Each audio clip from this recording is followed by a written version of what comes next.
of Second Samuel. And then two things happened. And I was like, what's going on?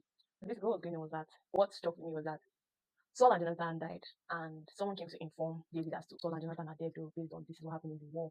David was so shattered. David was in tears. David was broken. And he now asked this person that, how did he die? Now says, this is what happened. This had Saul died.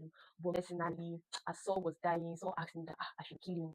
That his death is just everything. And like he was like, what? Who? David killed that person. David killed that person. So David was currently just ruling Judah, and then one of Saul's bloodline was ruling Judah. And then two leaders conspired to kill this Saul bloodline, Ishbosheth. I don't know if you know that's the character. And then they got that but taking care of the problem for you. And then they're like, yes, they will be so happy and then we reward us. And I'm like, no, these have not spread that depends like people. So basically, these were moving assumption that oh, they were doing something for David that will cause David to reward them because the person that killed Saul and when Saul asked him that, oh, who are you? He said that he was an Amalekite, but the Bible records that he was in Saul's army, so he did lie. But moving on, both parties were killed by David because how can you be touching the anointed of God? And then it struck me they didn't know David. Because if they knew David, they wouldn't have tried what they tried. Later, they would have done what they did, but they wouldn't have gone to David to report themselves. Because David, they thought they were going to receive, spoils based on they killed David's enemy or the person has been up or stopping him from ruling the whole of Israel.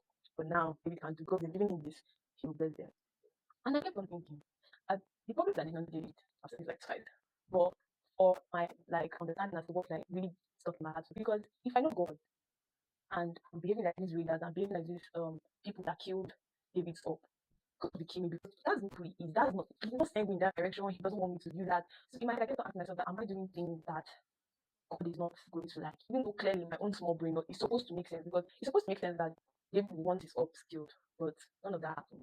David did not want anybody to give him what God did not give because anytime again David had the opportunity to kill Saul, but he didn't get the opportunity. Jonathan was his very dear friend.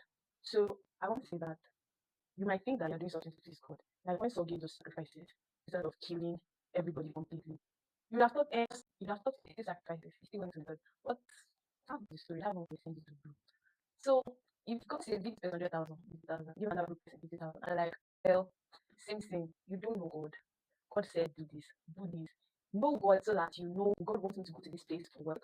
God wants me to go to this place for example, I might not even go to the church that God has called you to go to. Going to church is not a bad thing. Please go to church. But if God wants you to go to another church, you have to know God to know the church He wants you to go to.